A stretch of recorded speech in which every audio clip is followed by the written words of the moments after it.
Is this a cry for help? Most definitely this. Right here is a cry for help.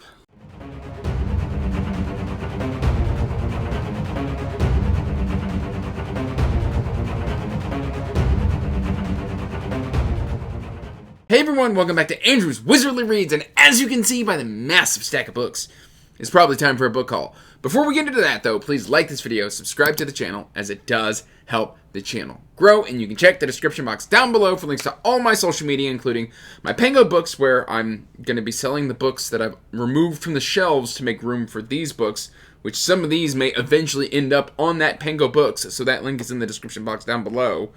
And links to the Discord, Patreon, if you want to support the channel, all of that is there for you to explore. Now, this is probably one of my biggest book hauls ever. I don't even rightly know how this happened, and yet it has happened. I know I went on like a weekend trip, and I went a little bit crazy, and I shopped on PANGO books a little bit and stuff like that, and then there was some broken binding stuff, and some patrons were very nice to me to let me get some like very nice special editions at cost from them. But I feel like we've got no other choice but to just dive right on in. This is one, just right off the top, we've got right here, Joe Hill's The Fireman. And essentially, this is one that's been on my radar for a really long time. Ever since I read Nosferatu, I think like 2 Christmases ago, I wanted to check out The Fireman. It's like a post-apocalyptic style of like Fahrenheit 451, but not really. They're not really like going out and burning books, but like people are like catching fire and like spontaneously combusting. What's that anime? It's like Fire Force. It's kind of like Fire Force, but post-apocalyptic. Although Fire Force is kind of post-apocalyptic. Anyway, that's kind of the vibes that like the description on the back of this gives for me, and I've just been wanting to check it out for a long time, so I have picked it up to read this year for spooky season. Same goes for this. I was just kind of perusing eBay, Amazon, stuff like that. That's what I do when I'm bored. I'm a bookworm. Sue me. And Ghost Story kind of blipped my radar, and it was just like, oh, there's like these 3 old men, and they're telling themselves like scary stories and stuff like that. And I was like, oh, that sounds really good. And I've been wanting to check out Peter Straub, so I picked this one up for spooky season to read as well. Yeah, I have very, very high expectations for Ghost Story.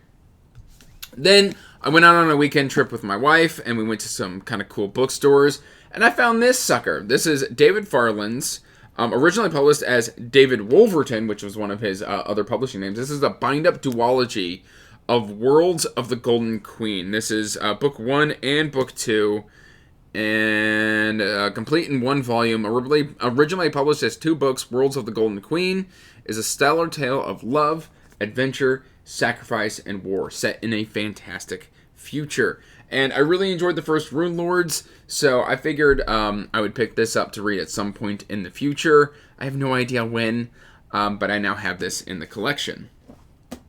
And I got that for like $5. Then, of course, during Prime Day, I picked up Project Hail Mary. Was that Prime Day? Prime Day. Yeah, Prime Day was last month. I picked up Project Hail Mary by Andy Weir. I've already read this one. It's one of the few in this book haul that I've already read. I was doing so well earlier this year, but I wanted a physical copy for my shelf, so I picked that up as well. With the movie adaptation coming out, I figured I just wanted all the Andy Weir books, which Artemis is in here somewhere. And then another sci-fi that I've been really wanting to check out. I've been warned this isn't the strongest in this series, but this is book 1 in the Culture series by Ian M. Banks. Consider Phlebius. I think that's pronounced with an F, so Phlebius. You can let me know in the comments if that's incorrect. But I really want to check out the Culture series. It sounds interesting. It sounds right up my alley. I've been really called to sci-fi a lot here lately. So, yeah, I decided to go ahead and just bite the bullet and pick this one up. I hope to read it at 2025 at the latest. So we've got that one right there. Book 1 of the Culture series. Next up, we've got An Inheritance of Magic by Benedict Jacka. I unhauled my paperback, and I picked this up because I found it on PANGO Books. It's got a sprayed edge. It's got like this nice embossed and foiled like dust jacket. It's got gorgeous boards, and it is signed by the author himself. As somebody who really enjoyed Benedict Jacka's Varus series, I kind of just bought this because I wanted to have his signature. So we've got this right here, Inheritance of Magic, the Broken Binding Edition, that I got for an absolute bargain. I'm very happy to have this in the collection now. And now I have to buy book 2, which comes out later this year in the same format. So, you know, there's that as well.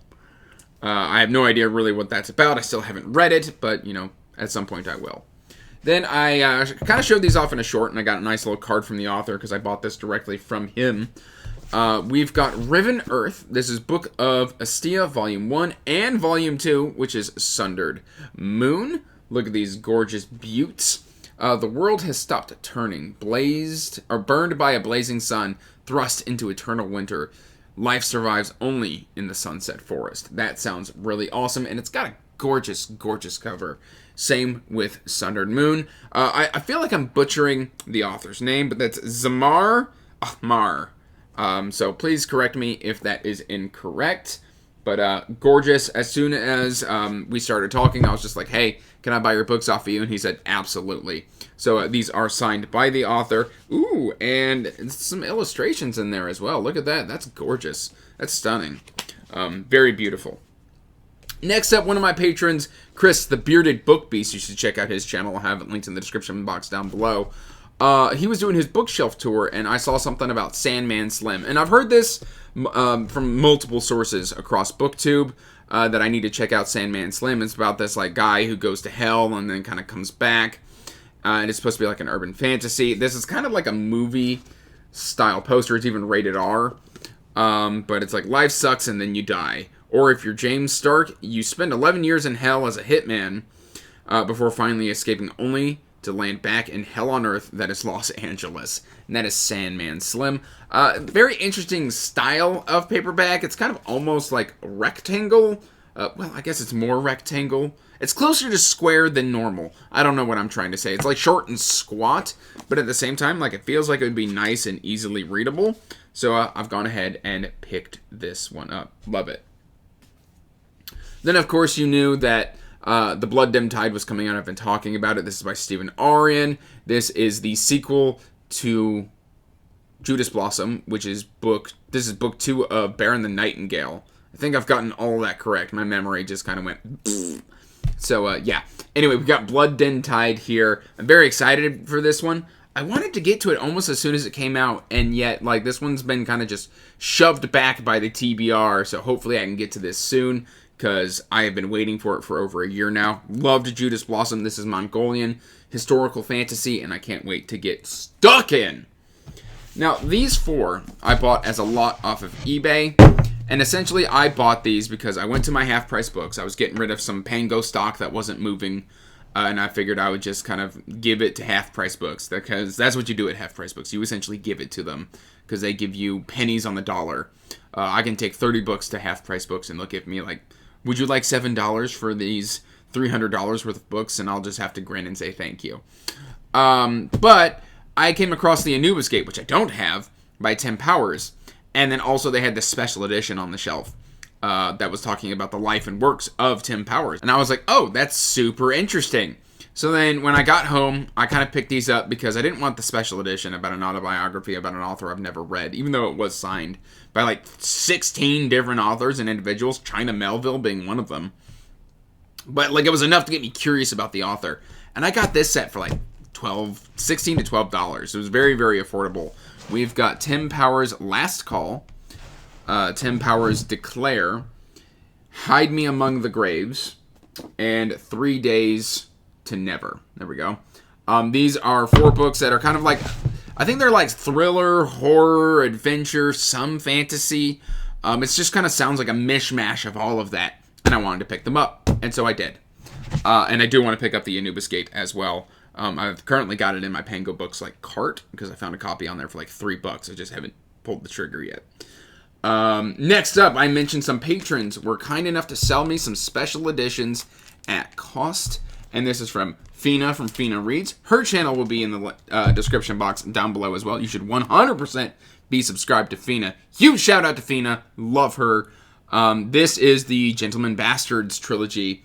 We're going to air quotes trilogy from the Broken Binding. It's got those gorgeous sprayed edges. Yes, it's still in the pack, or the plastic. I haven't got the time or enough Mylar covers to protect these adequately yet, so they have stayed in the plastic that I received them in because I want them to stay protected. But these have gorgeous sprayed edges.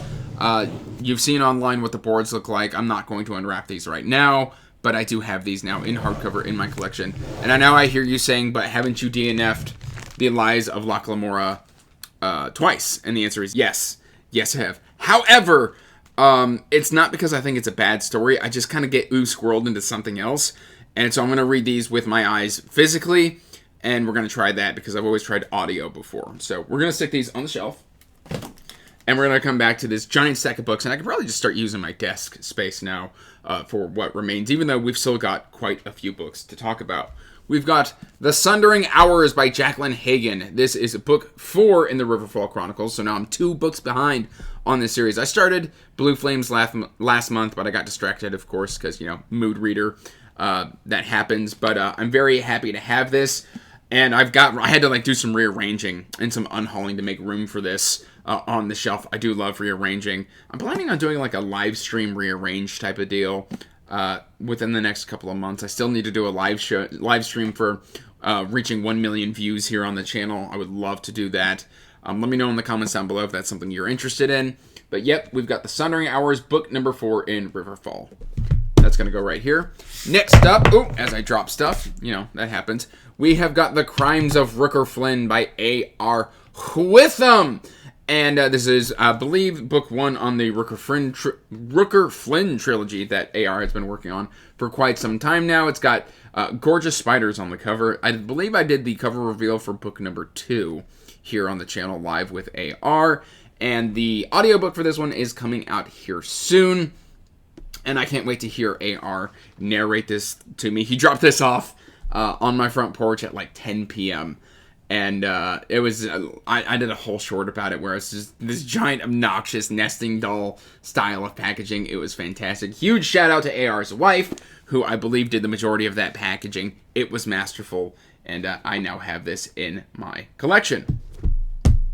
Next up, Nico from Nico's Book Reviews, another channel you should be subscribed to. He sent me Annihilation by Jeff Vandermeer. What's funny is Nico bought this when I was in his hometown visiting him, and I was with him in the bookstore when he bought this, and then he got a different bind up of it, and I jokingly told him when he bought this that I was going to steal it from him, and then after he bought the bind up, he just ended up sending this to me.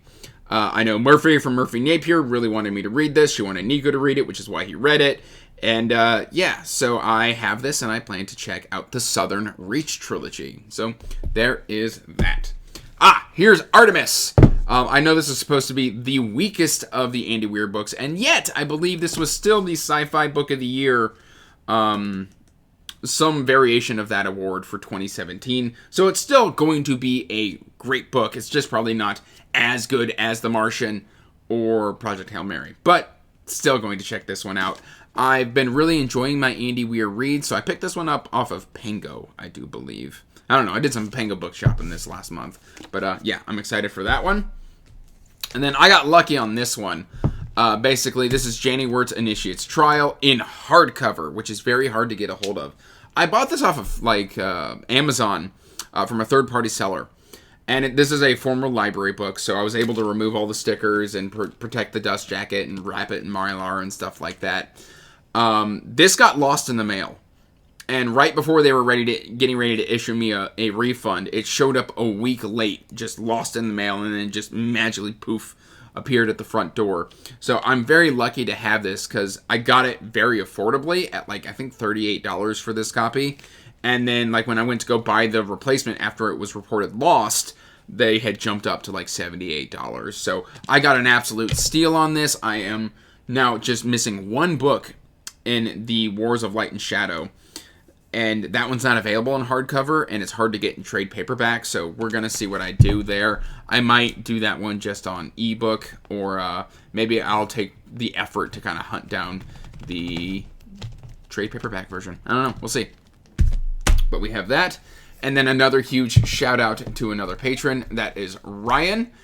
He was willing to part with these at cost for me for the Empire of the Damned and Empire of the Vampire. These are the UK Waterstones hardcover, signed by the author with sprayed edges. These are gorgeous illustrated editions, and I am incredibly grateful for Ryan for allowing me to purchase these off of you. Thank you so much. It means the world to me. I loved Empire the Vampire. It was one of my biggest surprises since joining BookTube. I was convinced I was not going to like this. And yet here we are. And I am very excited to be reading this month Empire of the Damned. It's going to be awesome. All right, next up we've got a Kickstarter edition. I've had the ebook of this for a while, but we have The Way of the Wizard. This is Michael McKell. I'm very excited to get into this. The Price of Power was my SPFBO finalist when I was participating as a sub-judge. And SPFBO, was that 9? I don't know. Numbers. At some point in time, I was a sub-judge on SPFBO. But this is the next book from Michael McKell, and I'm very excited to have this in the collection. Way of the Wizard. Next up, we have got another Amazon Day purchase, and I thought I was buying a different edition of this. This is the Simarillion. This is like a $45, like almost coffee table version of the Simarillion. I've not read the Simarillion, but at the same time, this is still absolutely stunning. It's illustrated by Ted Naismith. The art in this is gorgeous. It is a big, hefty, beefy book, though. So I do kind of want to get another edition of this. I think I'm just going to complete, like, the collection of, like, The Hobbit and Simarillion that matches the Lord of the Rings with, like, the sprayed edges and, like, the writing on the edge with the illustrations from Tolkien.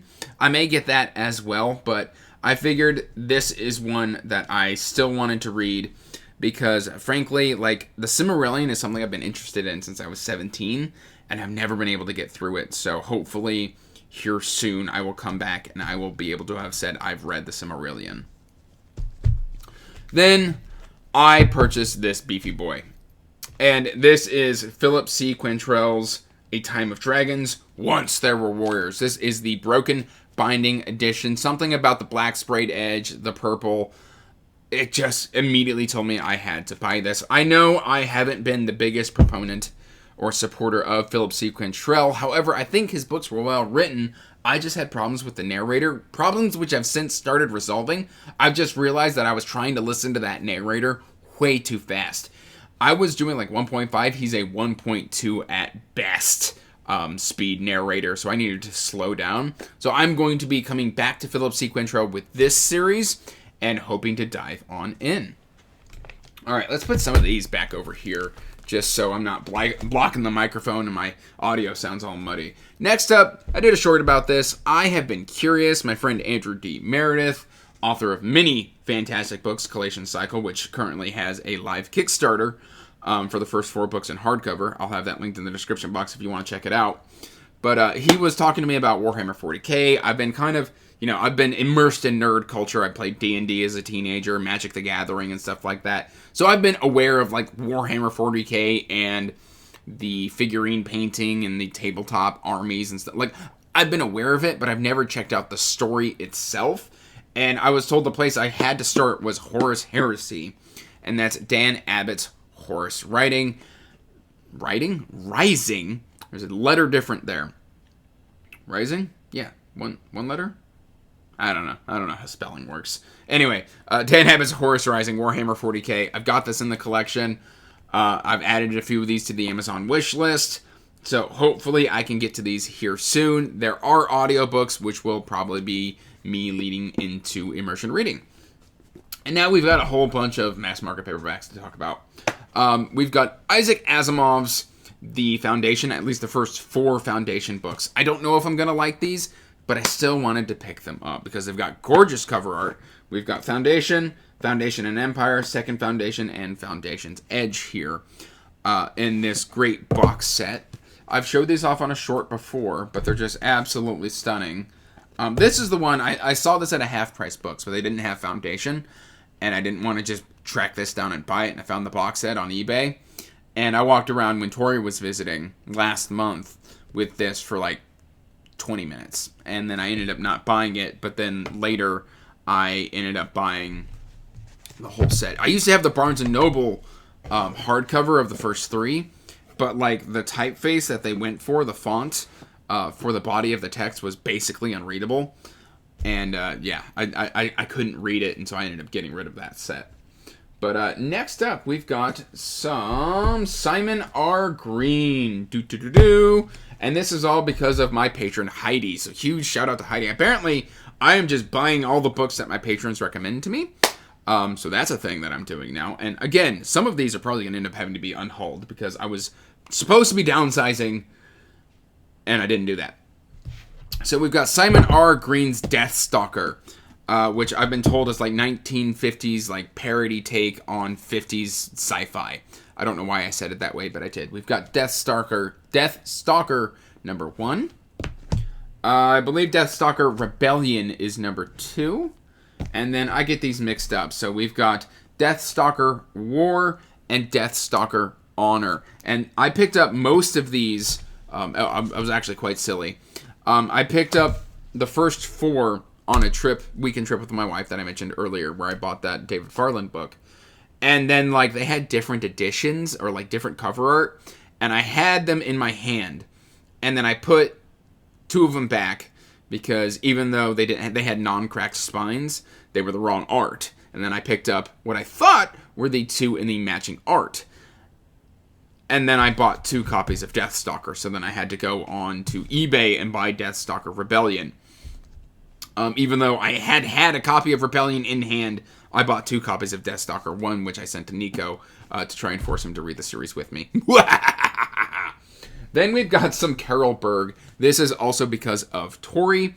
Really, I wanted to buy Song of the Beast here by Carol Berg because Tori had that in her collection, or she had that in her possession when she came to visit me, and I was kind of intrigued and interested about it, and it's been kind of making the rounds here on YouTube. So I picked up a copy of Song of the Beast, but it was a lot on eBay for like $5 plus shipping. And so that came with Book 1 of the Bridge of Darth? I don't know, I can't pronounce that. Son of Avanar. Avanar here. And then Book 3, The Soul Weaver. And actually, last night I bought a copy of Book 2, which will be in the next book haul. So I picked those up. And then we've got 4 books left in the book haul. I know, I'm talking so much. I was kindly sent this as a thank you gift for the coverage that I gave Blood of Crows by Alex C. Pierce from the author. Thank you so much, Alex. I love this. This is the new book, The Blood of Queens, which is out now. You can pick this up. Fantastic series. You should be reading it. Great. This is what kind of the series that kind of made me think maybe I should give Locke Lamora another shot. So this is a series that kind of just spurred that decision. Plus, being browbeat by Murphy Napier and Tori also helped change my mind. But I digress. Then we've got The Haley Traveler. I received this yesterday on the 31st of July. So this barely squeaks in. This is the new release by Mike Mullman, who is also a patron and the author of the Protectors of Protani series. So thank you so much, Mike, for sending this my way. I am very excited to see what your take on sci-fi is. And then the last 2, we've got Arthur C. Clarke's Rendezvous with Rama. This is a classic hard sci-fi. It's short. I have been curious about this for about 4 or 5 years since I learned about it. I don't know if I'm going to like it, and yet I was at a Barnes & Noble. It was in my face. I decided to pick it up. Why not? And then, of course, on that same trip to Barnes & Noble, there was a Harlan Ellison Greatest Hits collection. I picked this up because of John from Talking Story. He's got stories that he tells about knowing Harlan Ellison and how he used to, like, go and get, like, I don't know, what was it, like chili dogs or something for Harlan Ellison back when he was a teenager or a young man.